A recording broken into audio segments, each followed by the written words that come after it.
Was getting ready for work this morning, and it struck me that I may shortly need an entirely new wardrobe. I'm planning on going to the governor's capital for a day this Friday after the show in Hanson. As a private citizen, I'd like to go ask him a couple of quick questions, and his department heads, many of them will be there as well. And just these are not difficult questions, just observational things. And I'm hoping that perhaps will see things my way too. Uh, well, he should because I'm generally always right. And I thought, what am I going to wear? Well, it's the governor, so I should dress up. But I should be semi-casual, but I should still dress up. A couple of weeks ago, when I went to the Lincoln Day banquet here in Twin Falls County, I wore a jacket from a suit I just bought last summer, but I had to find another pair. I couldn't wear the matching pants to that suit. I had to get into a much smaller pair of pants. And this morning, I actually had to put on a new belt, a much smaller belt. Why is all of that happening in my life? Well, I'm losing weight. I'm losing weight through something called the Total Body Transformation System, which is not a fad or yo-yo diet. I have been involved with this since, late September. And my last weigh-in, I'll probably have another one coming up middle of next week or so, or before the end of Lent, I'm sure. I am down in the neighborhood of 70 pounds as of my last weigh-in. And I'll tell you what, I'm not having a difficult time doing this, which has been the challenge on many previous diets I've been involved with. The Total Body Transformation System is backed up by a brilliant scientific research team from prestigious universities, Columbia, Cornell, and Tufts. It also will help you burn 6 times more fat and lose 8 times more weight than regular results from diet and exercise alone. The meal replacement plan is healthier than many of the meals you are likely eating. The cost of the meal replacement plan is about the same as the meals that you'll be replacing, and you can still have a sustainable amount of calories. I confessed the other day I went to Culver's for lunch, and but if you have a grilled chicken instead of maybe a butter burger, and you can even get a medium fries, no larger, but that's all you really need for lunch. Delicious. And I do want to point out the average participant in the Total Body Transformation System will lose 22 pounds and 4 inches off of waist in just 60 days.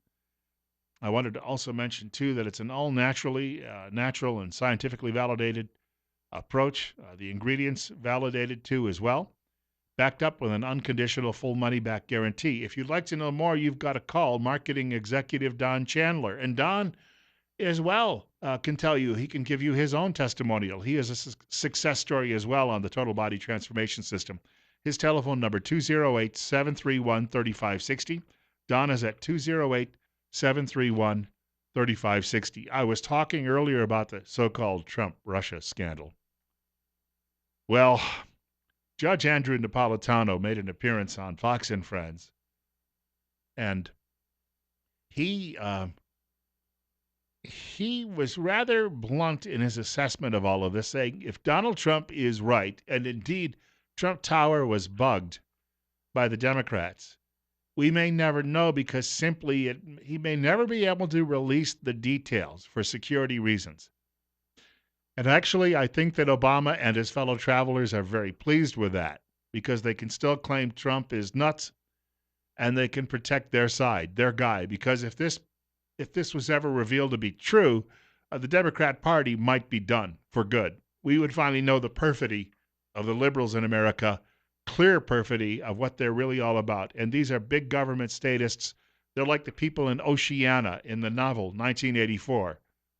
Who'd like to spy on you and control every aspect of your life. Well, we already knew that. But this is Judge Napolitano saying Trump very well could be right. I want you to listen for just a moment. That President Obama went outside the chain of command. He didn't use the NSA, he didn't use the CIA, he didn't use the FBI, and he didn't use the Department of Justice. He used GCHQ. What the heck is GCHQ? That's the initials for the British spying agency. They have 24/7 access to the NSA database. So by simply having two people go to them saying, President Obama needs transcripts of conversations involving candidate Trump, conversations involving President-elect Trump, he's able to get it. And there's no American fingerprints on this. Aha. And so all Mr. Obama had to do was ask some allies in England. And remember, Mr. Trump was a supporter of Brexit. He wasn't popular even among the Conservative Party leadership in England. You look at David Cameron, who was trying to convince his country to stay in the European Union, and Mr. Trump was running counter to that, saying, no, this is not a good idea. You should maintain your independence. So they could have easily colluded with Barack Obama in order to, because they knew Hillary Clinton was a big supporter of a globalist sort of approach to government. And they didn't have any problem at all embarrassing Donald Trump. Now, wanted to talk a little bit about liberals in this segment of the program and the mindset that they have and why it is a destructive mindset, not just in the United States, but worldwide. But here in the United States, it looks as if next week that we're going to have the pipeline finished in North Dakota. This was after months of demonstrations blocking construction and President Obama allowing that to happen. There are some details here from a blog called SayAnythingBlog.com coming out of North Dakota. Rob Port, the founder and writer. And I was looking through it today, and he points out that even the Indian tribe, which initially had issues with this pipeline over land issues and past wrongs, is not opposed to oil or the use of oil. In fact, it helps the economy on the Sioux reservations. It was liberals who came in from the outside with the encouragement of the Democrat Party and created, well, tons of garbage and crime and everything else while they were there supposedly protecting Mother Earth. On page 2 of this 5-page blog post that he has, I came across this. Quote, they had a willing partner in President Barack Obama who allowed these extremists to camp illegally on federal property, unquote. Think about that for a moment. Lefties all over America, celebrities, journalists, academics, were on board with this, and once again, these extremists were camping illegally on federal property. Not yet one of them was shot dead at a roadblock. Does that sound familiar? Not one of them was convicted the other day in federal court in Portland, Oregon, for occupying federal lands in North Dakota. Again, do you get my drift here? Not one of them and his son are locked away in a prison because they started a break fire. Do you get my drift? Where I'm going with this? Think about that for a moment. When you had some patriots who were encamped at the Malheur Wildlife Refuge, you had leftist America demanding that the government go in there guns a-blazing and kill them all in order to set an example. On the other hand, that very same government was encouraging these leftists to create a garbage dump throughout the winter in North Dakota on federal land. Do you not see a contradiction there? All of you leftists who listen to this program, I know it's a guilty pleasure. You wouldn't admit it, but I know you're out there because you like to be offended every day, and I give you plenty of offense. Justify that. Why is what happened in North Dakota okay versus LaVoy Finicum being dead? Why is that? How can you justify one and not the other? Would it have been wrong under your approach to go in there and shoot all of the leftists, the hemp clothing wearing, granola chomping, Volvo driving leftists who are occupying those lands in North Dakota? Because we could have cleared them out easily enough if we'd gone rolling in there with guns ablaze, maybe rolled a couple of tanks through and rolled over a few of them. And you know what? Flyover country would have enjoyed that, but it likely would have been morally wrong. So what is your moral compass? How do you justify North Dakota? And how do you justify the violent end in Oregon? And the violent end in Oregon that came from your side. 9:52. Bill Colley with you on Top Story on News Radio 1310, KLIX, and newsradio1310.com. Also, speaking of leftists across the country, one of their own is taking on his opposition in his own movement. A writer by the name of Paul Blest. The Nation is a magazine that is dedicated to destroying the United States of America and has been for decades. Very left-leaning magazine. And he has this headline: Blue States secession is dumb and cruel. And he writes, it is safe to say that this election broke the spirit and maybe even the brains of a lot of liberal Democrats. We would argue that the brains were broken a long time ago. He writes, some frustrated blue staters have dealt with devastation by openly embracing the paleo-conservative values of states' rights as a way to resist Donald Trump. And he says Kevin Baker took shrieking secessionism to new heights in a 4,700-word piece for the New Republic called Blue Exit, in which he sarcastically argued in a letter to red state Trump voters, addressed from him, a blue state patriot, that Clinton states should wash their hands of states that voted for Trump altogether. So Lefty claims to be fighting for the little guy, but Lefty is now saying, well, you didn't vote for our candidate, so we're going to abandon you. In other words, you don't want to be controlled by us. You don't want grown men going in and peeing in the bathroom stall next to your little girl. Therefore, we're going to leave you and to heck with you. It would be interesting, though, to see the blue state war on the red states if it ever came to that. Well, then again, they'd likely make common cause with their fellow traveler Kim Jong-un and probably nuke us. Got a couple of other notes, too, as long as we're talking about all of these leftist nightmares, if you will. This comes out of North Dakota, a couple of states to our east. Muslim man calls 9/11 47 times to complain about Trump and declare his support for ISIS.